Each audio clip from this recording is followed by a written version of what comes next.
유쾌상쾌 통쾌 정치 토크쇼 정치 인싸 함께하는 분들 소개부터 가겠습니다. 네, 안녕하세요. 장성철입니다. 네, 안녕하세요. 도봉구가 낳은 스타 도나스 김재성입니다. 네, 안녕하세요. 정의당 김준우입니다. 네, 안녕하세요. 현근택 TV 운영하는 현근택입니다. 네, 저는 아나운서 이선영입니다. 자, 오늘 일요일 방송은 좀 마중물 토크를 하면서 시작해 보도록 하겠습니다. 장 소장님, 네, 소장님이 모셨던 김무성 전 대표 네. 출마하시죠? 그분이 그러시더라고요. 성철아, 너 입 다물어라. 너 내 얘기하지 말아라. 네가 얘기하면 내 공천 못 받는다. 막 이러셔가지고. 진짜 싫어해요? 네? 싫어해요? 아니, 딴 방송에서 네. 그런 식으로 좀 얘기하셔가지고 저랑의 관계를 좀 부인하시더라고요. 그래서 제가 언급하는 게 좀 그런데 출마는 하실 것 같고요. 지역에서 예. 아유, 김무성 대표 나와야 여기가 좀 정리가 될 것 같다. 지금 현직 의원이 불미스러운 사건 때문에 국민의힘도 탈당을 하고 다음번에 예. 출마 안 하겠다고 했거든요. 그래서 지역에서 요청이 많은 거는 사실이다. 부산 중구, 네, 영도 중구, 영도. 이쪽이죠. 네, 맞습니다. 뭐 주민들의 출마 요구가 쇄도하고 있다는데 이건 맞는 어느 것 정도 같아요. 사실이에요? 예. 저희 지금도 방송하기 직전에 그쪽에 있는 분들하고 통화를 했는데 지금 딴 분이 와서는 여기가 정리가 안 될 것 안 같다. 된다. 그리고 국민의힘이 자칫 잘못하면 질 수 있다. 김무성 전 대표가 와야 될 것 같다. 그런 분위기가 좀 많대요. 근데 김무성 대표를 비판하는 분들도 좀 많이 있다. 뭐 그런 식의 얘기를 하는데 그래도 김무성이다라는 얘기를 많이 한답니다. 그런 의견이 이제 당 내에서도 좀 컨센서스가 있는 건가요? 공천은 당내에서는 따놓은 당상이다. 이렇게 봐도 돼요? 그러지는 않은 것 같아요. 조금 좀 애매모호한데. 거기까지는 아니고. 예, 거기에 지금 출마하고 싶어하는 분들이 줄을 섰어요. 그래요? 특히 줄을 가장 섰어요? 강력하게 출마 의지를 표하고 4일날 예비후보 등록한 분이 박성근 전 박성근. 국무총리 비서실장, 예. 검사 출신. 이분이 상당히 강력한 의지를 표하고 있고 상당히 묘한 게 이분이 국무총리 비서실장 될 때도 그 한덕수 국무총리가 처음에 원했던 분이 아니거든요. 그렇죠. 그러니까 어디서 이제 이렇게 밀어낸 건데 지금 지역에서는 김용호 전 국회의장 이분이 이 박성근 이거 밀어줘야 된다. 이 사람 이번에 국민의힘 공천 줘야 된다라고 하면서 지역의 본인들 관계자들한테 쭉 전화도 하고 예. 며칠 전에는 또 내려가서 박성근 밀어야 된다 하면서 조직원들한테 얘기를 하셨다고 그러더라고요. 근데 원래도 지난번에도 김용호 의장이 거기 공천권 행사한 거 아니었어요? 황보승이 그러니까. 옛날에 비서 보좌관 출신이었는데 출신. 그러면 책임지고 공천권 행사하면 그러니까 운동을 뛰면 안 되는 거 아니에요? 정확한 판단이신데 도의적 책임으로. 본인이 영도에서 한 3선인가 4선 하셨을 거예요. 그래가지고 거기에 본인의 지분이 있다고 생각을 하시는 것 같아요. 그래서 이번 공천에도 좀 영향력을 끼치려고 하지 않을까라는 생각이 듭니다. 이재규는 예. 누구예요? 이재규는 전 구청장이었고 예. 그다음에 의원을 한번 했어요. 근데 중간에 이제 불미스러운 사건 때문에 의원직이 좀 박탈됐고 이분도 예비후보 등록했다고 하더라고요. 그러면 말씀을 들어보면 공천이 확실한 상황도 아닌데다가 네. 또 이제 중진 의원들에 대한 험지 출마가 요구되는 상황이잖아요. 네. 그럼 좀 조금 더 어려운 지역으로 좀 출마를 해주셔야 영도가 되는 되게 거 아니에요? 어려워요. 아 그래요? 김무성 대표가 영도에서 당선됐을 때 아주 탁월한 쉬운 지역이 보좌관이 아니에요? 있었기 때문에 격차 탁월한 있게 보좌관이 있었기 때문에 네, 격차 있게 이겼지. 그 전에 김용호 의원이 거기서 당선됐을 때는요 정말 박빙이었어요. 근데 어려운 사실은 지역. 영도가 어렵다고 뭐 하시면. 제가 뭐 장성철 소장님 편드는 건 아니지만 객관적으로 봤을 때 지난번 총선 때 김무성 대표가 호남 출마하겠다고 했는데 맞아요. 당에서 그 공천권 안 준 거잖아요. 그러니까 저는 보수에서는 김무성 대표한테 빚이 하나 있는 거 아니냐라는 생각이 좀 들고 부산 전체적으로 봤을 때 그런 민심이 있을 것 같아요. 뭐 서병수 의원도 물론 계시지만 부산을 대표하는 중량감 있는 맞아요. 중진의 부재가 네. 좀 부산 정치가 이렇게 뭐 검찰 공천으로 다 돼서 구성될 수는 없는 거 아니냐 여기에 대한 판단과 고민도 있을 거라고 저는 생각해서 그 나름 뭐 일리 있는 뭐 출마설이다라고 보여집니다. 근데 보니까 뭐 조승환 해수부 장관도 맞아요. 있는 것 같고 근데 이현주 의원주 의원도 보니까 여기서 북콘 선수 한다고 그러던데. 근데 이현주 의원은 뭐 지역구 출마할 생각이 없는 것 같고요. 네. 조승환 전 해양수산부 장관은 여기 갈지 아니면 사하갑 갈지 지금 고민 중이라고 하는데 사하로 갈 가능성이 높은 것 같습니다. 근데 민주당 저는 이제 정청래 의원과 마포 을에서 근데 저는 서울로 오세요. 무대는 부산분이 안 오시죠. 무대를 김무성. 그렇게 하는 건 좀 아닌 네. 것 같아요. 네, 왜냐면 아니에요. 이제- 이건 아니에요. 왜냐면 그때 지금 김준우 위원장님께서 말씀하셨지만 원래 당시 이제 김무성 대표가 광주를 맞아요. 출마를 하신다는 얘기가 있었어요. 네. 근데 그게 준비를 다 하고 맞아요. 뭐 물밑 접촉도 다 했는데 그게 이제 무산된 결정적인 이유가 그 당시 황교안 대표가 좀 여기 좀 출마해 주십시오라고 그 모시는 한마디 전화 한 통화가 안 돼가지고 이게 그렇게 돼버렸거든요. 그러니까 전 중진 그 당 대표의 험지 출마에 대해서 당이 전혀 존중하지 않았던 거예요. 전화 한 통화 하지 않을 정도로. 근데 김무성 대표가 또 그 마포을에서 정청래를 잡아야 되니까 그걸로 가십시오 하는 거는 그래도 뭐 중진 대표에 대한 그 어떤 당의 예우나 이런 건 아니에요. 재밌는 밈이 될 것 같아요. 김무성 대표가 영도다리에서 고시마니 사진 한 장 찍으면 옥새 들고 나르샤가 이제 생각이 나서 물론 옥새를 들고 나르신 적은 없지만 어쨌든 재밌는 밈이 될 것 같아요. 정치인사에 한번 모셔서 그럼 얘기 좋겠네요. 나누시면 네. 저도 참 드릴 말씀도 많고. 아니 소장님이 섭외 좀 해주세요. 알겠습니다. 네. 아니, 제 전화를 안 받으셔가지고. 광고 듣고 오늘 본격적인 얘기 시작해 보도록 하죠.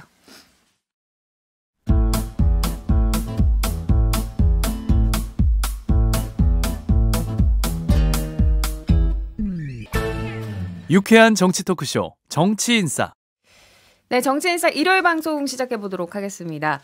새해를 맞아서 각 언론사들이 여론조사를 실시했습니다. 오늘 저에게 굉장히 어려움이 많을 것 같은데요. 네.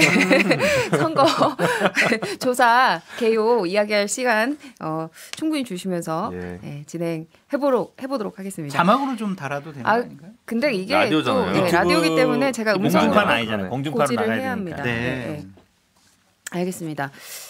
좀 여러 언론사들이 이제 각각 발표를 했는데 경향성이 있긴 있는 것 같아요. 어떤 부분들이 눈에 띄었는지 좀 한 분 한 분 얘기를 들어보겠습니다. 제가 봤을 때 특이한 흐름이 뭐냐면 민주당과 국민의힘과 민주당의 정당 지지율은 뭐 엎치락 뒤치락하고 오차범위 내고 막 이런 정도인 것 같아요. 예.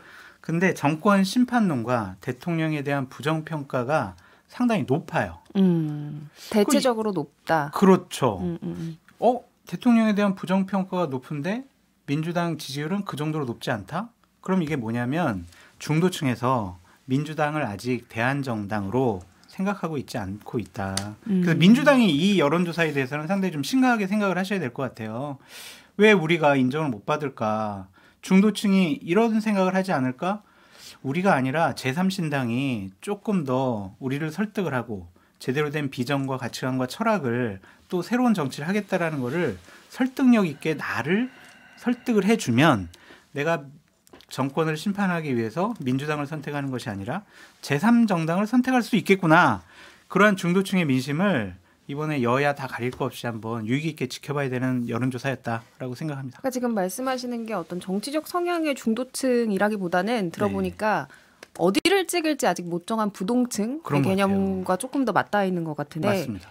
잘하면 민주당 찍을 수도 있고 또 잘하면 국민의힘 찍을 수도 있고 이렇게 아직 정하지 못한 이 부동층에 따라서 달라질 수 있다 이런 말씀. 정확한 지적이세요. 네. 제가 보기에는 이제 말씀 맞는데, 그러니까 민주당을 찍을지 아니면은 국민의힘을 찍을지가 아니라 민주당을 찍을지 아니면 말씀처럼 이제 제3당이라든지 다른 당, 그러니까 쉽게 얘기하면 여당은 아니지만 지금 이제 뭐 제3당이라든지 그 사이에서 이제 고민하는 건 맞는 것 같고, 지금 말씀처럼 정당 지지율은 뭐 엎치락 뒤치락 하는데 정권 심판은 높고, 근데 그보다 이제 더 높았던 거는 특검법 거부권에 반대하는 여론이 정권 심판 여론보다 조금 더 높아요. 경향적으로 보면. 그러면 이제 앞으로 추세 경향이 지금은 모든 이슈가 이제 특검법 거부권으로 가 있기 때문에 정권 심판에 대한 건 높을 수 있는데 민주당 입장에서 그 부분은 고민이죠. 그러니까 정권 심판보다 야당 지지율이 낮다. 근데 격차가 크단 말이에요. 그렇기 때문에 지금 제3지대에도 꿈틀거리는 것 같은데 결국은 그건 민주당의 숙제인 것 같아요. 결국은 아마 공천 과정이 얼마나 뭐 개혁적이고 혁신적으로 하느냐 이제 그 싸움이 될 것 같은데, 그러니까 지금 집권 세력이나 여당 입장에서는 이 프레임을 깨기는 쉽지는 않다. 왜냐하면 그냥 선거 국면으로 가는 게 아니라 선거 과정에 막 개혁 공천 과정이면 그건 어느 정도 될 수 있는데 이 특검법은 넘기가 어려운 허들이에요, 되게 국민의힘 입장에서는. 그래서 아마 지금 정권 심판 여론은 아마 조금 더 높아질 가능성도 있어 보이는데 그것이 이제 지금 민주당으로 다 오느냐 이제 그건 아닌 건 지금 현재 맞는 것 같아요. 지금 잠깐 이제 말씀하신 이 특검법 관련해서는 여러 여론조사를 하긴 했는데 조선일보 여론조사를 한번 말씀드리고 갈게요. K스탯의 조선일보가 이제 의뢰를 지난달 31일부터 31일까지 이틀간 했고요. 김건희 여사 특검법에 대해서는 윤석열 대통령이 거부권을 행사하지 말아야 한다. 이 답변이 63%로 과반을 넘는 것으로 나왔습니다. 또 다른 분 뭐 김준우 위원장은 그러니까 어떻게 이게 보셨어요? 지금 국면이 묘하게 2016년 총선과 비슷하게 돌아가고 있다라는 측면이죠. 그 지지율과 그 다음에 제3지대의 가능성만 놓고 봤을 때는, 그러니까 이제 그 당시에도 박근혜 정부에 대한 심판론이 있었는데 결국은 이제 국민의당이 그 민주당이 대안으로 충분히 수렴되지 못하면서 국민의당이 이제 38석이라는 상당히 많은 의석을 차지했던 거잖아요. 그런 측면에서 제3지대 부분이 좀 남아 있다라고 하거나, 그거는 근데 어떻게 역으로 보면 제3지대가 뭐라고 하죠? 많이 정치권에서 쓰는 표현으로 스스로 발광체가 아니라 반사체일 수 있다. 그러니까 민주당의 뭐 혁신이나 통합에 따라서 이런 것들이 좀 달라질 수 있는 부분 아니냐라고 하는 게 사실 정확한 지적이 아닐까 싶어요. 그래서 거기다가 2016년과 좀 다른 것이 많은 분들이 말씀하시는 게 물론 그 비례에서의 퍼센트는 제3지대가 좀 통합적인 움직임이 간다면 상당히 위협적인 퍼센트가 될 것이고, 그렇게 되면 사실은 뭐 원래 있던 저희 같은 정의당 같은 경우 좀 많이 피해를 볼 것이다라고 저도 예상을 할 수가 있어요. 그런데 그게 지역구도와 지역선거에서까지 그렇게 국민의당 수준의 파괴력을 가질 것이냐라고 하는 것에 대해서는 맞아요. 이낙연 신당이나 이준석 신당 열렬 지지자들도 우리가 그 정도까지는 안 될 것이라고 객관적으로들 보시는 것 같아요. 그래서 그거는 비례에 한한 돌풍일 개연성이 상당히 크고, 오히려 지역구도에서는 사실은 유의미하게 크게 차이가 없지 않나라는 것이 좀 다른 것 같습니다. 김재섭 위원장은요? 그러니까 저도 이제 특검법이 제일 걱정이긴 해요. 그러니까 이제 지난해 이재명 대표의 체포동의안이 부결된 이후에 그 한국갤럽 이제 조사를 보게 되면 민주당 지지율이 한 5%포인트 정도가 떨어지게 되거든요. 네.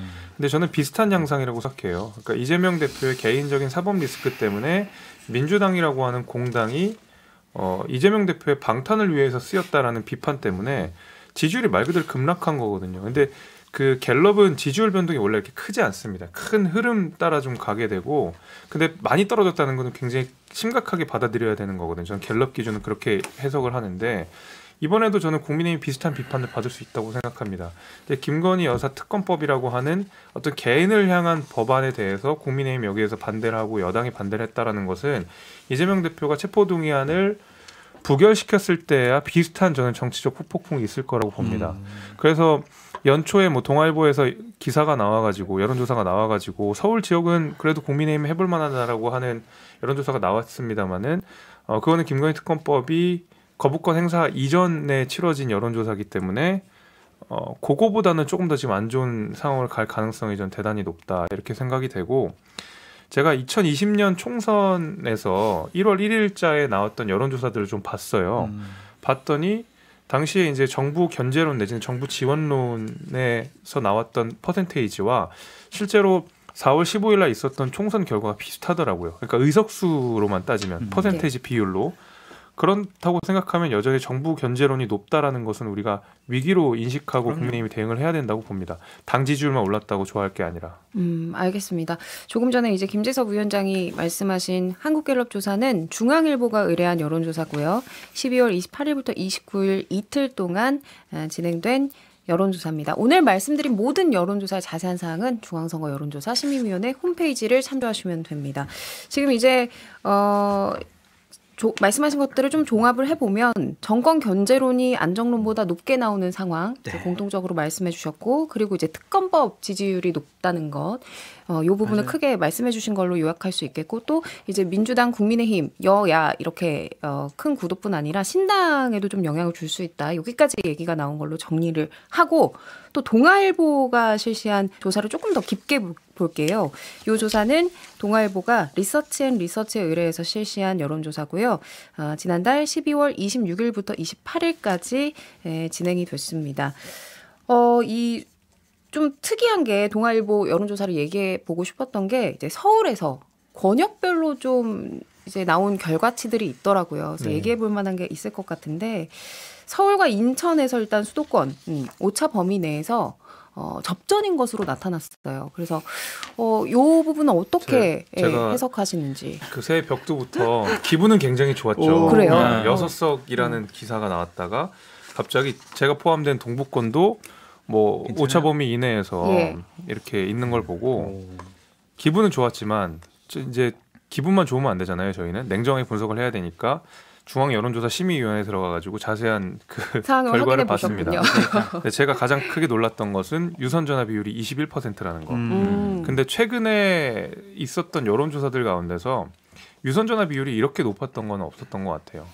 되게 그래서 대부분 요즘에 나오는 유선 전화 여론조사에서는 무선 전화 100% 다 휴대폰 연결을 하거나 아니면 유선 전화 비율이 아무리 높아도 10%를 넘는 경우는 잘 없거든요. 근데 21%가 됐다라고 하는 것은 기본적으로 나이가 좀 많으신 분, 그다음에 집에 계신 분 이런 분들이 그러니까 집 전화를 가진 분들이라고 그렇죠. 하는 게 사실은 뭐 많은 표본이 아니잖아요. 근데 이분들이 되게 보수 성향이 강하다는 걸 생각해 보면 이번 여론조사가 굉장히 기분은 좋지만 기분만 좋고 끝나면 안 된다. 훨씬 더 현실은 냉정할 거다라는 마음의 준비는 좀 하고 봤습니다. 그러니까 이번 이 동아일보 여론조사가 유선이 20%, 무선이 80%이기 때문에 이제 유선 전화 응답 비율이 20%였다는 거는 이제 기존의 보수층이 응답을 많이 했을 네. 것이라는 추론을 할 수 있고 그렇기 때문에 좀 이제 보수적으로 해석을 했을 때는 그렇게 좋은 결과만은 아니다 그럼요. 이렇게 지금 여기 받아들일 수 5분 있다. 중에서 혹시 집 전화 가진 분 계세요?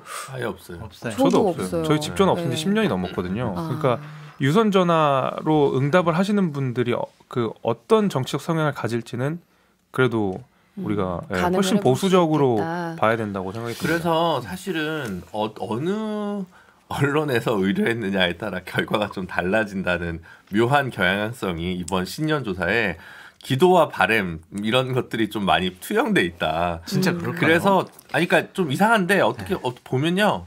예를 들면 지금 한국갤럽은 그 정기 여론조사를 지금 연말 연초에 네. 안 하잖아요. 네. 그러면 갤럽이 근데 한 주에도 사실은 정기 여론조사 했을 때랑 다른 데서 의뢰했던 여론조사랑 결과값이 달라요? 수치가 달라요. 매번 12월에도 여러 가지를 보시면. 그래서 사실은 그냥 뭐랄까 퍼센트 특히 오차 범위 때문에 이렇게 소수 정당 같은 경우 널뛰거든요. 그래서 제가 여론조사 업체에 있는 그 이제 중견쯤 된 후배한테 이제 얘기했더니 형 2%에서 9% 사이는 그냥 너를 뛰는 거예요. 라고 이제 그냥 그건 다 오차범위 이낸 거예요. 그래서 너무 그래서 계속 패널 조사를 하거나 이럴 경우는 통계적으로 그 등하락을 이렇게 주로 보는 거지. 사실은 작은 정당들은 크게 볼 건 없고. 근데 이제 확실한 거는 제3지대 혹은 신당 혹은 뭐 여러 가지 뭐라 부르든 간에 있는 정당들 중에서 어쨌든 이준석 신당이 그 중에 톱인 거 그 부분은 경향적으로 확인되는 거잖아요. 근데 이제 그 퍼센트나 파괴력에 대해서는 조금 이제 서로 차이가 있고 그런 부분이 있지만 그래서 그 부분이 어쨌든 공통적으로 확인되는 거 분명해 보인다. 그리고 이제 공통적으로 확인되는 것 추가로 말씀을 드리면 물론 동아일보 여론조사에서는 유선전화 비율이 높긴 했지만 예. 무선전화 100%로 했었던 다른 언론사의 여론조사들에서도 서울은 사실은 민주당이랑 크게 차이 안 나는 건 공통적인 현상인 것 같아요. 맞아요. 그러니까 얼마큼 그다음에 중도층이 얼만큼 민주당 쪽으로 가느냐를 따라서 서울 선거는 좀 바뀔 가능성이 있는데 경기도가 진짜 험지가 된 거는 사실이다. 어느 여론조사를 보거나. 그러니까 거의 모든 여론조사가 오차 범위가 플러스 마이너스 3.1% 정도여서 맞아요. 6% 포인트까지는 좀 이제 오차 범위 내라고 해석을 해야 되고 동아일보 같은 경우가 3.5%가 플러스 마이너스로 오차 범위여서 7% 포인트까지는 이제 오차 범위 내다 이렇게 해석을 하면 되실 것 같습니다. 그러니까 동아일보 여론조사에서 서울 지역에서는 국민의힘이 한번 해볼만 하네 이러한 분위기잖아요. 예. 그게 여론조사의 함정, 여론조사의 착시 현상이 아닌가라는 좀 생각이 들고요. 현실적으로 작년에 있었던 강서구청장 보궐선거 전에 여론조사를 해보면 국민의힘이 앞설 때도 있고 비슷하게 나올 때도 있고 민주당이 앞설 때 있고 막 이랬었거든요. 근데 바닥 민심이 어떠냐라는 것과 또한 정권 심판론이 높다라는 것 이런 것들을 한꺼번에 살펴보면은 국민의힘이 그렇게 낙관적으로 생각하기는 좀 어려운 것 같다라는 생각이 듭니다. 오히려 이렇게 봐야겠죠. 지난 재보궐선거, 그다음 대선, 그리고 지방선거까지 서울시장, 서울시 선거에서 국민의힘이 계속 이겼잖아요. 어쨌든 네. 그러면 이제 토대가 괜찮다. 이제 그 배경에는 결국은 뭐 부동산 정책과 관련된 부분에 있어서 민주당이 좀 실기한 거 아니었냐, 뭐 문재인 정부에 좀 한계가 있었던 거 아니냐 때문에 서울 민심이 좀 돌아섰고 근본적인 토대에 있어서 보수도 이제 해볼 만한 곳이 되었다라고 하는 것이 전제인데 그렇죠. 누차 얘기하지만 그럼 정권 심판론을 대신에 생기는 문제니까 그게 이제 정권의 어떤 더 친위 체제 강화를 보이는 한동훈 리더십 때문에 오히려 선거가 더 꼬였다라고 생각하실 보수 소수파 혹은 보수 극파 혹은 뭐 범김재섭파 이런 분들이 생각을 깊게 하시겠죠. 제가 봐도 뭐 세 분 의견이 거의 비슷한 것 같은데 결국은 이제 정당 지지율도 중요하긴 중요하지만 사실은 지금 임기 중반에 치러지는 선거고 그러다 보니까 정권에 대한 평가가 될 수밖에 없어요. 네. 그러니까 정권 심판이나 지원도 중요하지만 그보다 더 중요한 거는 이제 대통령의 긍부정 평가거든요. 네. 대통령의 지금 부정 평가가 긍정 평가를 압도적으로 좀 앞선지 거의 임기 초 한두 달 빼고는 거의 지금 1년 반 이상 지속되고 있거든요. 이거를 뒤집는 게 결국은 그러니까 대통령에 대한 긍정 평가가 높으면 정권 심판 여론은 떨어질 수밖에 없어요. 당연히 어차피 그거는 연동돼 있는 거니까. 근데 정권 심판보다 대통령 부정 평가가 조금 더 높습니다. 제가 보기에는. 네. 그거는 장기적으로 봤을 때는 추세적으로 정권 심판이 힘을 더 받을 가능성이 있는 거예요.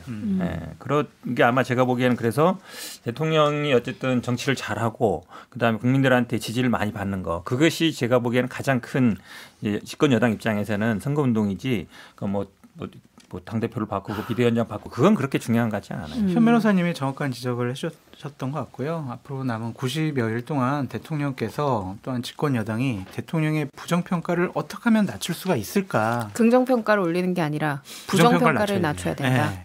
거기에 모든 역량을 다 집중해야 돼요. 어. 근데 지금 나타나는 여러 가지 현상이 그쪽이랑은 그렇게 가지는 않는 것 같아서. 근데 그러면 걱정스러워요. 강승규 전 사회시민수석은 네. 이번 총선은 윤 대통령 얼굴로 가야 한다 이런 이야기를 했는데 잘못 분석한 거예요? 이거 총선용 아니에요. 아니에요. 공천용이에요. 공천용 발언이다. 그러니까 이분이 지금 충남 예산 그쪽에서 출마하시려고 하는데 거기 현역 의원이 홍문표 의원이에요. 거기서 오랫동안 현역 그렇죠. 의원으로 활동하셨던 분이거든요. 그래서 윤 대통령이랑 찍은 사진을 걸어놨다고. 그러니까 하더라고요. 당원들은 지금 윤석열 대통령에 대한 지지세가 강하니까 홍문표 의원은 그렇게 뭐 윤석열 대통령 편도 들어주지 않는 것 같고 이렇게 적극적으로 나가서 옹호하는 것 같지도 않다. 이거는 철저하게 총선용이 아니라 공천용 멘트다. 공천용 사진이다. 그렇게 말씀드릴 수밖에 없죠. 알겠습니다. 여론조사 좀 개략적으로 짚어보고 또 강승규 전 사회시민수석 이야기까지 해봤는데요. 잠시 광고 듣고 와서 계속해서 이어가도록 하겠습니다. 지금 여러분께서는 6회, 상쾌, 통쾌한 정치 토크쇼 정치 인싸를 듣고 계십니다.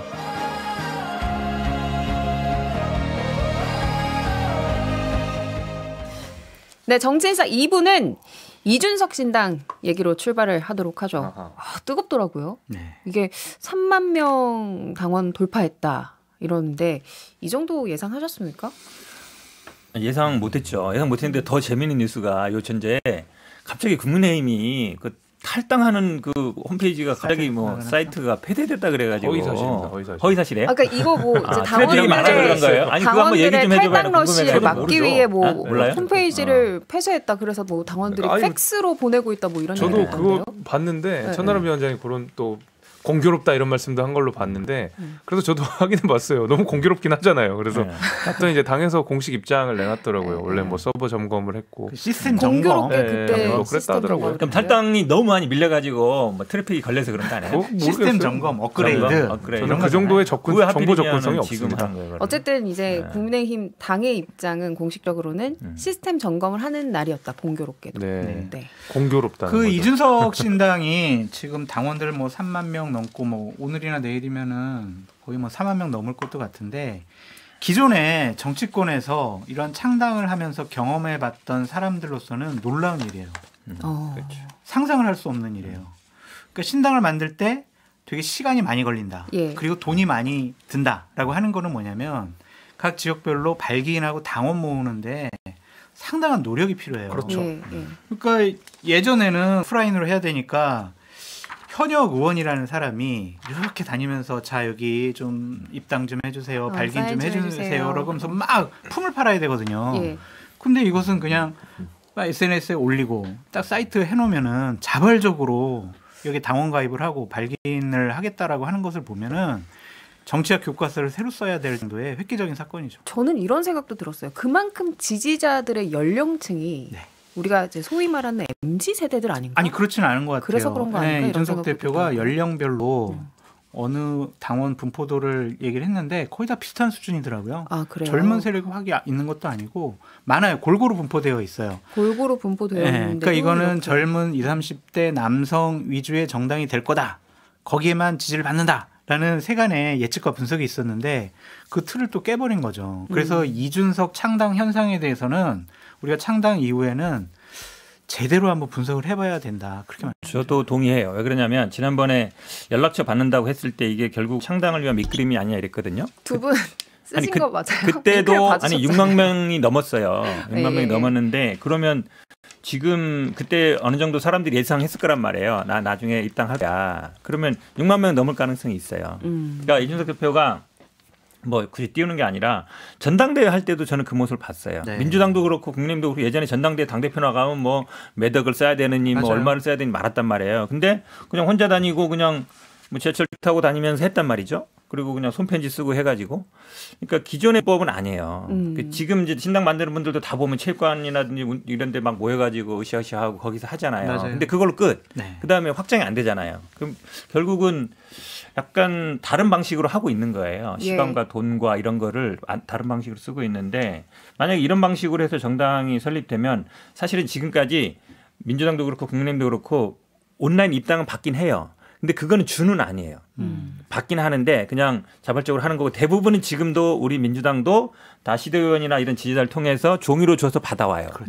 그 사람들이 진짜 당원이라 생각하고 온라인에 모은 사람들은 그냥 우리 쉽게 얘기하면 뭐 강성파, 뭐 개딸 이렇게 하고 있거든요. 근데 여기는 종이가 없이 전부 온라인으로 하잖아요. 예. 그러면 이거 완전히 다른 정당이 되는 건 맞아요. 그 이선희 앵커님 보통 이제 5개 시도당에 1,000명씩 모아놓고 창당대회를 해야지 법적 예. 요건이 되거든요. 예. 그럼 기존 정당에서는 버스 대절하고 그치. 점심도 사주고 예. 뭐 차비도 좀 주고 막 이래야 거기 창당대회장에 모이는데 이렇게 자발적으로 온라인으로 입당했다라고 한다면 그냥 어디에 공고만 해놓으면 알아서 올 거예요. 자기 돈 들여가지고. 이러면은 창당 비용도 상당히 줄어들 수 있다. 그러니까 지금 말씀하신 게 창당 요건이니까 요건은 이미 충족한 셈이고. 저는 김대중 되게 위원장님. 그 이준석 대표가 그 마포 갈비에서 탈당 선언문을 썼던 걸 제가 곰곰이 봤는데 그 되게 스타트업 같다는 생각이 좀 많이 들었어요. 그러니까 이준석 대표가 그 탈당 선언문 할 때 내가 제1당이 되겠다 이런 말 안 해요. 근데 대부분의 그 신당 창당하시는 분들이 그냥 형식적으로 하는 말이 나는 제1당이 되겠다. 뭐 이낙연 대표도 그랬고요. 네. 뭐 많은 분들이 그렇게 얘기했던 걸로 압니다. 그러나 저는 이준석 대표가 적어도 탈당 선언문 그다음에 창당 선언문을 할 때는 일당 되겠다는 말은 안 했거든요. 오히려 무슨 표현을 썼냐면 이 고래 싸움에 새우 등 터지는데 시간은 어쨌든 새우에게 힘을 실어준다. 시간은 새우의 편이다 이런 얘기를 했거든요. 강한 새우, 버티는 새우가 된다고 하는 건데 이준석 대표가 3만 명 정도를 넘는 순간 강한 새우로서, 버틸 수 있는 새우로서, 그 다음에 그 양 어떤 기득권에 저항해서 스타트업처럼 최소한의 먹고 살 배경들은 마련해 놓은 게 아닌가 저는 그 생각이 좀 들었어요. 네. 아 이준석 대표 비판을 해야 지금 국민의힘에서 공천 받으실 수 이준석 있잖아요. 나쁘죠. 이준석 나쁘지만 이준석 나쁘지만 적어도 이 어떤 스타트업 같은 면에서 굉장히 가볍게 몸을 만들었다라는 생각이 좀 들고 이게 벤처기업인지 어드벤처 기업인지 우리가 선거 결과를 보고 판단을 해야 되는데 어쨌든 새로운 형태의 창당 방식이다. 이건 높게 평가를 그러니까 이게 해줘야 고정 비용이 안 드는 게 스타트업이 중요하잖아요. 그렇죠. 근데 지금 이 개혁 신당 같은 경우는 고정 비용이 너무 낮아요. 그러니까 이게 버틸 수 있는 힘이라는 거거든요. 시간은 새우의 편이라고 하는 얘기가 제가 앞서 그런 그 말씀을 드렸던 게 지금 이 개혁 신당은 너무 가볍거든요. 돈 드는 구조가 없어요. 예. 이준석 대표 밥 먹는 거 말고는 없어요. 밥을 많이 먹으니까. 많이 드신다. 그거 말고는 회계 없으니까. 책임자 월급은 이제 줘야겠지. 그러니까 그거 말고는 거의 드는 게 없기 그만큼 때문에. 이제 기민하게 모든 판단을 할 수 있고 또 이제 그리고- 몸이 가볍기 때문에 부담도 적다는 말씀이시고. 그리고 저는 다른 신당보다는 창당 시점이 빠를 거라고 생각하는 게 되게 저도 국민의힘 당원 가입을 하다 보면 이 수기로 작성하다 보면 오류가 반드시 생겨요. 번호가 틀린다든지 뭐 주민번호가 틀린다든지 한데 휴대폰으로 바로 온라인 가입을 하면 오류가 없거든요. 그러면은 선관위에서도 이거를 뭐 오류 검증할 필요가 거의 없어요. 왜냐하면 다 휴대폰 인증을 하기 때문에 아마 그런 의미에서라도 창당 시점이 빨라질 가능성도 높습니다. 김준호 위원장님. 아니 저는 이제 그 말씀하신 대로 지역 조직 중심의 정치에서 미디어 중심 정치에 기반한 온라인 정당 이게 올 거라고 생각했는데 이제 그 모범 사례를 이제 보여주신 것 같아요. 그래서 아마 한국 정치사에 기록으로 남을 거다라고 보여지고 그 여의도 재건축 조합이라고 하는 그 이준석 대표를 중심으로 한 유튜브 구독자 수가 한 12만 명 정도 되니까 저는 이제 뭐 12만 명까지는 안 해도 5, 6만 명까지는 올라갈 거다라고 처음부터 생각을 했어요. 근데 놀란 것은 이제 보니까 이제 2, 3일 만에 이 2, 3만 명이 확 왔다는 그 더 높은 지지 강도 이런 부분인 것 같고 어쨌든 이제 외연은 이제 다 갖췄으니까 이제 정책이나 뭐 이런 것들 그리고 이제 인재 영입을 거기도 해야 될 거 아니에요. 예. 지금 뭐 전현직 의원들 이제 유치하는 문제에서 지역구 경쟁력 확보하는 문제, 그 다음에 비례명부에서 또 매력적인 뭐 라인업을 구성하는 문제 이런 것들이 이제 과제로 있겠죠. 그래서 저는 잘 됐다고 생각하고요. 뭐 이 부분 관련해서는 노선을 떠나서 앞으로 정치사에서 계속 좀 바뀌는 어떤 터닝 포인트로 기록될 것 같아요. 그러니까 맞아요. 저는 그 토대는 쭉 있었다고 생각하고 특히 10년 동안 언론에 적극적으로 노출된 이준석 대표가 갖고 있는 그 미디어에서의 메시지 장악 능력이나 맞아요. 뭐 세팅 능력 이런 것들이 이제 발휘된 어떤 시점이라고 생각하고 오히려 이준석 대표는 성에 안 찰걸요? 예를 들면 내가 이렇게 했는데 왜 여의도 재건축 조합 구독자는 12만밖에 안 돼? 겨우 실버 버튼 됐어. 내가 왜 골드 버튼이 아니지? 뭐 이렇게 생각할 수도 있을 것 같은데 저는 이것도 대단한 거다. 그래서 높이 평가합니다. 그러니까 지난주 거를 죄송해요.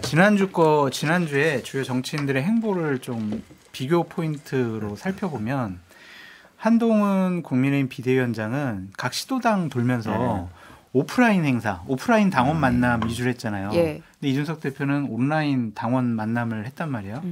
이게 과연 올해 총선에서 어떠한 파장으로 나타날지, 결과로 나타날지 그것도 한번 지켜봤으면 좋겠어요. 그러니까 기존의 여의도 문법을 깨는 건 맞아요. 왜 그러냐면 기존의 여의도 문법은 누가 뭐 출마를 하든지 창당을 한다든지 그러면 신호를 뭘로 보냐면 어디서 사무실을 얻었느냐. 그다음에 몇 평짜리 얻었느냐 그거 보거든요. 예. 그다음에 무슨 발기인대라든지 뭘 할 때 몇 명 왔느냐. 버스 몇 대냐. 그렇죠. 몇 대냐. 그다음에 중요한 게 이제 현역이 몇 명 오느냐. 이거예요. 우리 모든 언론이 그렇잖아요. 예. 현역 몇 명 오느냐. 그다음에 사람이 몇 명 동원됐느냐. 그다음에 뭐 사무실 얻었느냐 그러는데 사무실은 그냥 재건축 조합 쓴다는 거잖아요. 조직은 그냥 온라인으로 만들고 현역도 뭐 우리가 하다 보면 오겠지 뭐 이런 약간 뭐라 그럴까 어쨌든 뭐 국민의힘 잘 안 되면 오지 않겠냐 약간 느긋한 것 같아요. 그 전에 분들은 막 현역 어떻게든 모시고 와야 되는데 아니면 전직이라도 모셔야 되는데 그런 면에서 보면 기존의 문법하고는 확실히 이제 다른 건 맞아요. 근데 저는 뭐 하여튼 저는 이제 또 한 당을 이끄는 입장에서 지금 안 그래도 질문 드릴 게 있어요. 차이가 좀 있는데 왜냐하면 어쨌든 이준석 대표도 신년에 현충원에 갔어요. 다 현충원에 갔어요. 근데 저희는 녹색당이랑 같이 제가 오늘 녹색 이렇게 하고 있는데 녹색당이랑 같이 이제 모란공원 가서 전태일 열사, 김용균 그다음에 노회찬 의원, 임보라 목사 이렇게 참배하고 왔거든요. 그다음에 저는 그 다음날 5.18 묘지가고 세월호에 갔었는데 그래서 이게 좀 진보정당과 다른 정당의 차이다. 현충원에 가냐 모란공원에 가냐 이런 부분들이 있어서 오프라인 뭐 온라인 얘기 하시니까 저는 꼭 그런 거는 좀 다른 부분이 있다라는 말씀을 드리고 싶고 그 이제 저는 나머지 정당들도 그에 비해서 좀 그러니까 저는 여기서는 아마 금태섭 의원이 좀 제일 아플 것 같아요. 왜냐하면 어쨌든 본인도 나름대로 전국적 인지도가 있다고 생각했는데 그리고 젊은 층이 같이 이렇게 물론 뭐 정의당 탈당파가 좀 주류입니다만 그런 상황에서 그러니까 지금 금태섭 전 의원을 얘기하고 싶으신 거예요? 류호정 의원을 얘기하고 싶으신 거예요? 류호정 의원은 뭐 아니 전 별로 뭐 얘기 더 안 꺼내고 싶어요 사실은 류호정 의원. 아니 근데 질문을 반드시 드려야 할 게 이제 이준석 신당의 합류 의사를 밝힌 허은하 의원 같은 경우 시원하게 탈당을 했잖아요. 이걸 보면서 이제 든 생각이 있을 것 같아요. 김준우 위원장이 류호정 의원과는 조금 상반된 행보잖아요. 네, 잘 하신 것 같아요, 허은하 의원이.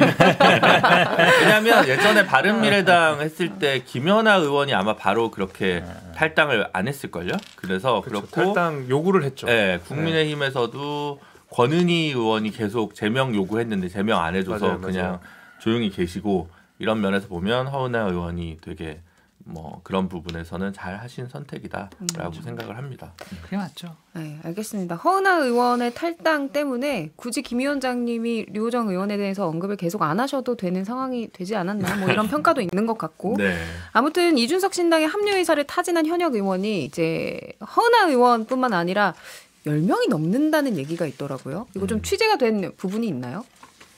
우리한테 보면 어떻게 해요? 저쪽 장성철 소장님 아니 실장이잖아요. 최측근이어서 제가 현 변호사님 한번 측근 아니에요. 저한테 잘 안 알려주고요. 물론 뭐 이준석 지금 무슨 위원장이나 김철근 사무총장이나 저한테 막 보내긴 하더라고요. 입당하라고 문자를 보내던데 열어보긴 했어. 보니까 개인정보 동의가 딱 있더라고. 열어보긴 하셨어요? 개인정보 동의가 딱 있더라고. 그래서 개인정보 동의하면 그 다음에 넘어갈 것 같아가지고 그까지밖에 안 가는데. 저한테는 입당하라는 문자도 전화도 그래? 없던데. 안 왔어요? 근데 뭐 저는 이제 국민의힘 분들은 이해가 가요. 왜냐하면 지금 아까도 얘기했지만 특히 영남에 한 뭐 50분 정도 넘어 있는데 거기에 대부분 보면은 뭐 장차관 출신 검사 출신들이 막 내려와 있잖아요. 그러면 알 거예요. 아, 내가 이거 공천에서 배제되는 거 아닌가? 그럼 제일 먼저 어디다 전화하겠어요?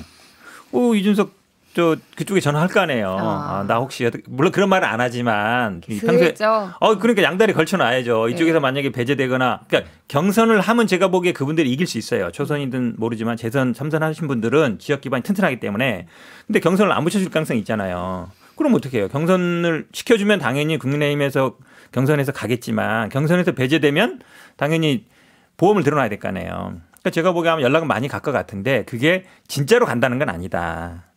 내가 여기서 경선에 배제되면 예비용으로 보험 들어놓는 거지 실제로 뭐 갈 거면 벌써 갔겠죠. 전화가 온 사람은 100% 10명이 넘을 것 같은데. 저는 뭐 한 지금 영남권이 한 50분 더 되면 그중에 반 이상은 다 이렇게 정리된다고 보니까 20-30명 될 거라고 봐요.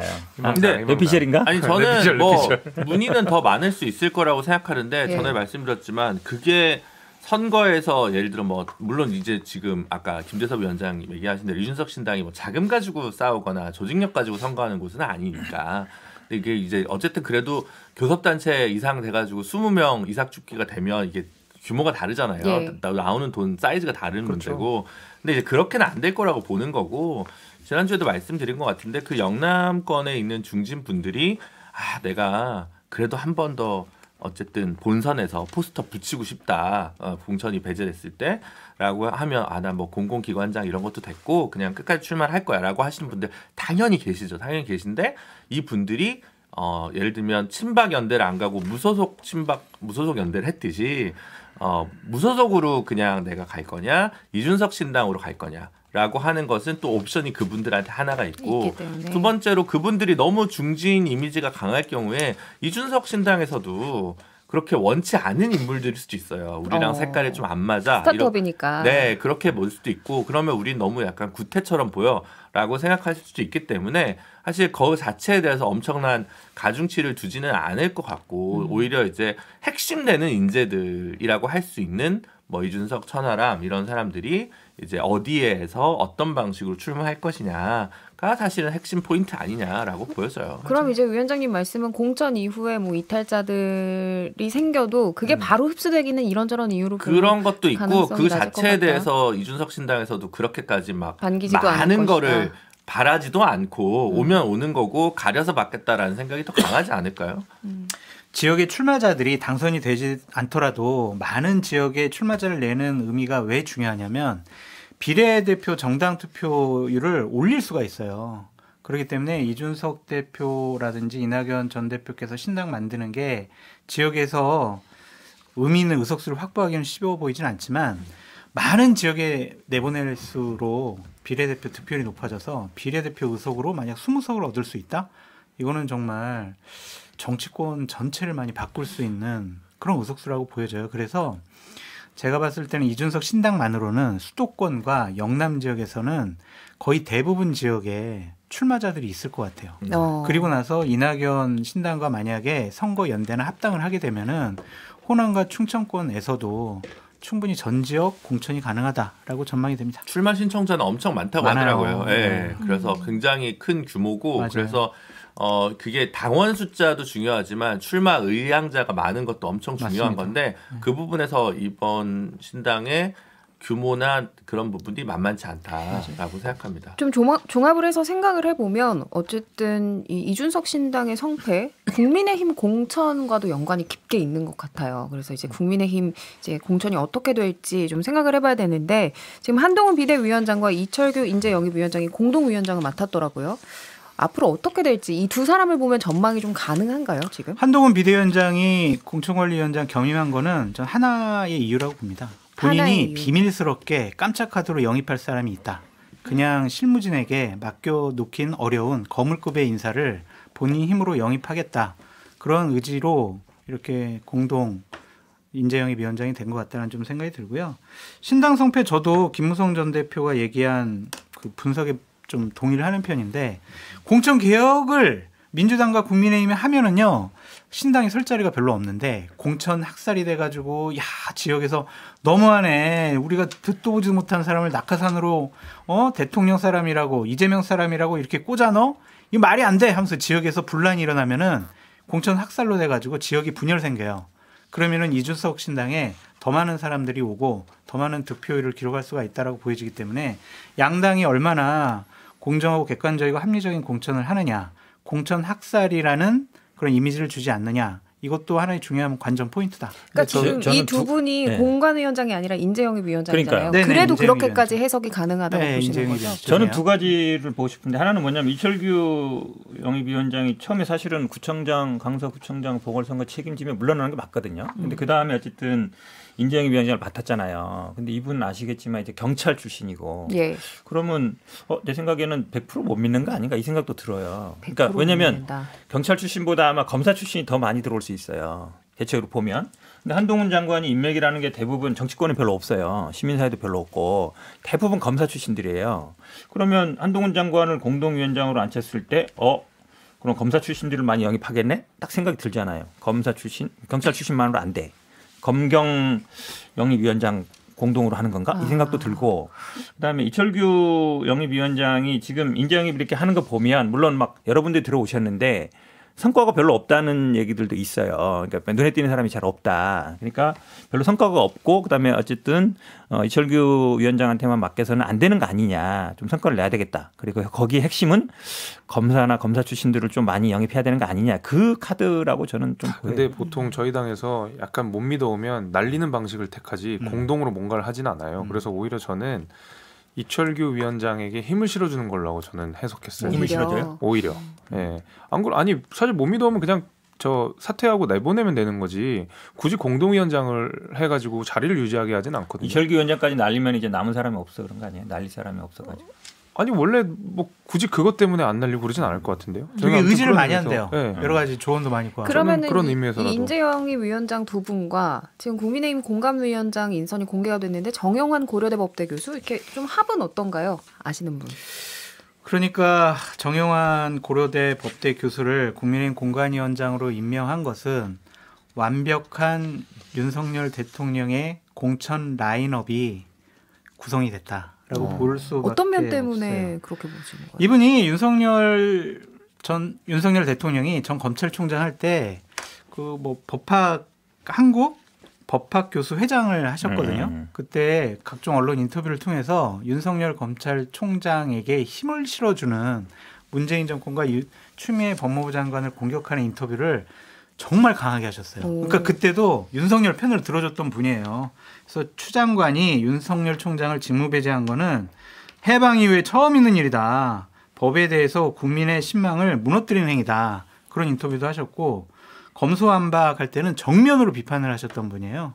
그래서 윤석열 대통령과 코드가 맞는 분이고 그 이전에 어떤 인연이 있었는지 모르겠지만 어쨌든 교수로서 객관적이고 공정하고 정확한 판단을 통해서 뭐 공천을 하겠다라는 뭐 원론적인 얘기는 하셨지만 윤석열 대통령과 그냥 알아서 눈빛만으로 코드를 맞춰서 공천할 수 있는 최적의 분이다. 그렇게 좀 보여지더라고요. 그러면 김재섭 위원장님과 장성철 소장님 말을 종합을 하면 정영환 이 공관위원장과 한동훈 비대위원장, 이철규 인재영입위원장 이렇게 삼각편대가 잘 돌아가겠다는 라인업이 그런 완벽하게 예상을 하고 계신 구성이 거네요. 근데 공천은 뭐 용산에서 하겠죠.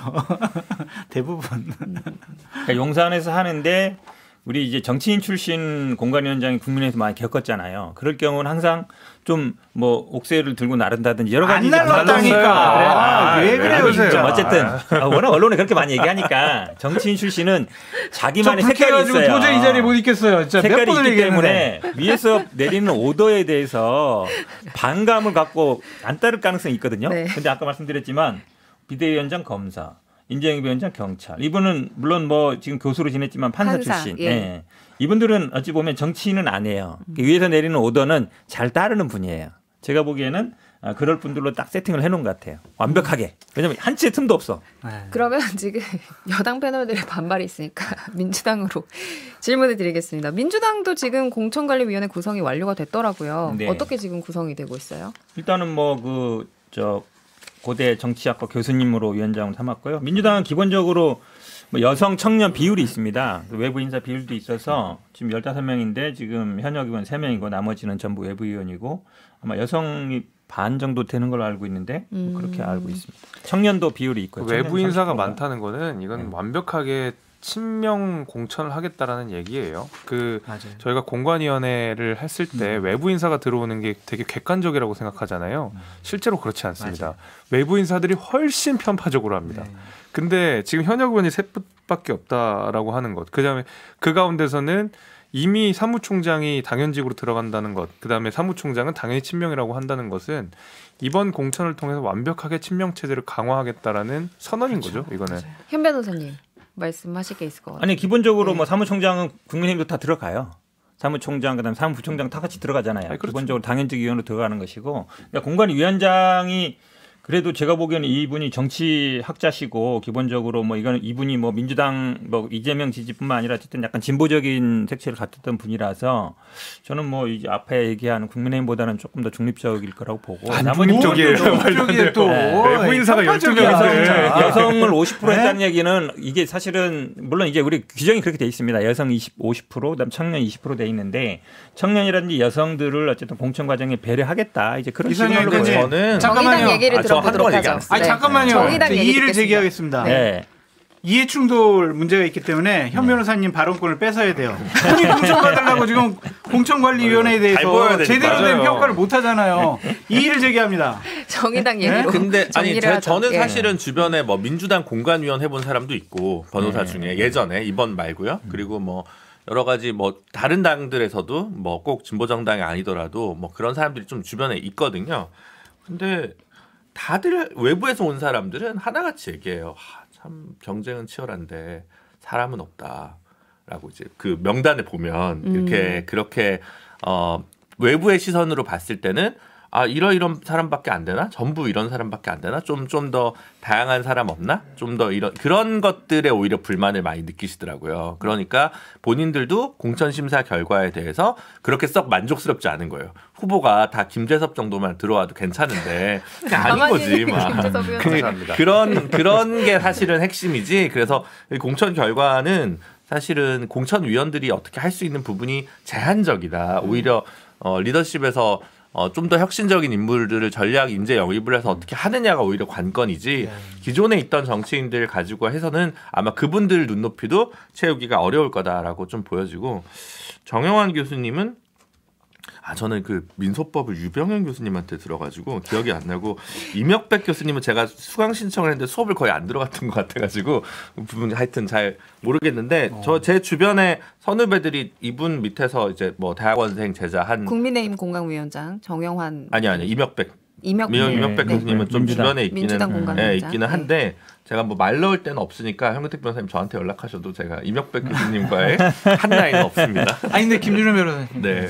그 정의당은 공관위 구성 저희는 크게 어려운 거 없어요. 지금 오히려 지금 녹색당과 이제 선거연합 신당 어떻게 할 거냐 그리고 그걸 넘어서 선거 연대를 또 얼마나 더 연합과 연대는 좀 다르니까 연대의 망을 또 어떻게 더 넓힐 거냐 말 거냐 이런 것들이 아마 조금 복잡한 셈법들이 앞으로 정치권에 밀려올 것 같고 그때가 제가 곤란한 순간이 올 것 같습니다. 지금 유튜브로는 약간 목도리가 파란색으로 나오는데 초록색이 맞습니다. 여러분. 시간이 얼마 안 남긴 했는데요. 그래도 이제 신년 인사가 있었잖아요. 윤 대통령의. 요 얘기를 좀 해봐야 될 것 같아요. 좀 어떤 내용을 좀 주목해야 될까요? 올해 신년사. 또 키워드가 잡히는 키워드가 있기는 한데요. 그래도 패거리 질문을 카르텔이었죠. 드릴게요. 패거리 카르텔. 네. 그것이 과연 국민들에게 얼마나 설득력이 있었을까라는 좀 생각이 들어요. 그러니까 말과 행동이 좀 다르지 않을까? 586 카르텔, 다른 노조 카르텔 이런 거 깨부숴야 되는데 국민의힘과 정치권은 다 법조인 카르텔이 장악을 해버렸거든요. 본인들은 그렇게 카르텔을 구성하면서 다른 쪽엔 카르텔을 깨부숴야 된다라고 말씀하시는 거가 얼마나 정당성이 있을까라는 좀 생각이 들어서 좀 여러 가지 안타까운 부분이 있었고 빠진 부분이 있었던 것 같아요. 그러니까 총선을 앞두고 대통령 신년사 할 때 보통 들어가는 말이 있었거든요. 총선 관리를 공정하고 엄정하게 하겠다. 그런 말씀이 좀 없으셔서 좀 의아하게 생각을 했다라고 말씀드립니다. 김재석 위원장님. 저도 그 법조 카르텔 문제는 지적을 했었어야 된다고 봅니다. 그래야 카르텔 척결의 명분과 어떤 신의가 생겼다고 보는데 얼마 전에 우리 서울대 법대 교수님께서 수십억 원의 수임료를 받아가지고 문제되고 막 그랬던 적도 있었잖아요. 실제로 전관예우라고 하는 그 세계 어느 나라에도 찾아보기 힘든 특혜를 누리고 있는 것이 바로 법조 카르텔이고, 전 이제 카르텔이라는 카르텔 척결 자체는 좋은데 카르텔 척결이 계속 끌고 가면 좀 안 된다고 생각하는 게, 과거에 이제 이재명 대표가 억강부약해서 제가 많이 비판을 했던 것처럼 약자와 강자를 가리는 게 그 권력자라고 한다 그러면 나의 정적을 탄압하는 데에 그 약자, 강자라는 프레임을 쓸 수 있거든요. 마찬가지로 카르텔도 나랑 그 정치적으로 생각이 다른 사람들을 어떤 카르텔로 지정하기 시작하면 그걸 정치적으로 탄압할 수 있는 명분이 생긴다고 저는 봅니다. 그래서 카르텔 척결까지는, 지금까지는 우리가 존중할 부분이 분명히 있었지만은 앞으로는 이거보다는 조금 더 다른 워딩이 나오면 좋겠다 생각이 듭니다. 그러니까 카르텔 척결의 문제의식이 너무 거칠다 보니까 생긴 문제가, 하나가 이제 법조 검찰 카르텔과 관련돼서 이런 방구도 하지 않은 것이 있고, 두 번째로는 카르텔 척결의 명분으로 R&D 예산을 너무 과감하게 많이 잘라내가지고 국민적 저항감을 온 이 두 가지가 좀 카르텔 얘기에서 이 정부의 약점인 것 같고요. 저는 이 부분이 제일 좀 이상했어요. 훌륭한 교육정책, 돌봄정책, 복지정책, 주거정책, 고용정책이 저출산 문제 해결에 도움이 될 수는 있겠지만 근본적인 해법이 되지 못하는 것은 이미 20여 년 이상의 경험으로 우리 모두 잘 알고 있습니다. 라고 했는데, 훌륭한 교육, 돌봄, 복지, 주거, 고용정책을 우리가 했나요? 20여 년 동안?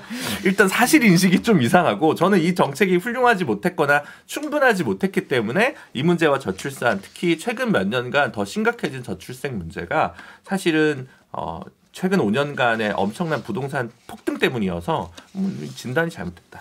저도 한마디 하면, 사실 카르텔 그러면 보통 이제 힘 있는 사람들한테 가는 거예요. 그러면 최고의 대한민국에서 힘 있는 분들은 지금은 이제 검사 카르텔이라고 볼 수밖에 없고, 그럼 왜 그 얘기는 안 하냐라고 볼 수밖에 없고, 그 다음에 사실은 현 정부 들어와서 전혀 안 보이는 게, 예전에는 검찰이 우리나라에 힘 있는 사람이 누구겠어요? 재벌이든 언론사든 이런 데일 거 아니에요. 그런데 전혀 언급도 안 해요. 노동연금, 교육개혁 얘기하는데, 노동개혁의 핵심이 그러면 노조 카르텔을 깨는 거예요? 그다음 교육개혁의 핵심도 보면 사교육 카르텔 깨는 것처럼, 그러니까 해야 된다는 말을 되게 많이 했는데, 그럼 연금개혁에 대해서 수치를 제시 안 했잖아요. 수치를 제시하고 국회 넘겨야 되는데 어려운 문제는 안 하고 있는 거예요. 정작 어려운 문제는 안 하고 그냥 깨야 된다, 3.86 운동권 깨야 된다, 민주당 카르텔 얘기하는데, 제가 보기에는 이거는 그냥 모르겠어요. 공안검사의 시각인지 모르겠지만 대통령으로 계속 이렇게 얘기하고 있는 거는 강서구청장 보궐선거 이전으로 돌아간 거랑 똑같다. 그래서 별로 변화의 가능성은 안 보여요. 알겠습니다. 윤석열 대통령 신년사에 대한 평가까지 들어봤습니다. 광고 듣고 오죠. 네, 이제 정치인사 일요일 방송 마무리하려고 하는데요. 하나 안내 말씀드릴 게 있습니다. 이제 다음 주 방송부터는 저희가 이제 본격적으로 총선 모드에 들어가기 때문에 저희 문호를 좀 열어놓고 우리 멤버들 외에도 다른 좀 더 다양한 분들을 모시고 이야기를 나눠볼 수 있을 것 같아요. 그래서 이렇게 4명이서 다 모이는 날도 있을 거고요. 또 새로운 분과도 이야기 해볼 수 있을 것 같습니다. 자, 아무쪼록 다들 원하는 바를 이루셨으면 좋겠다는 소망을 전해드리면서 인사드리도록 하겠습니다. 정치인사 다음 주 토요일 오전 11시 5분에 다시 찾아오겠습니다. 고맙습니다. 감사합니다.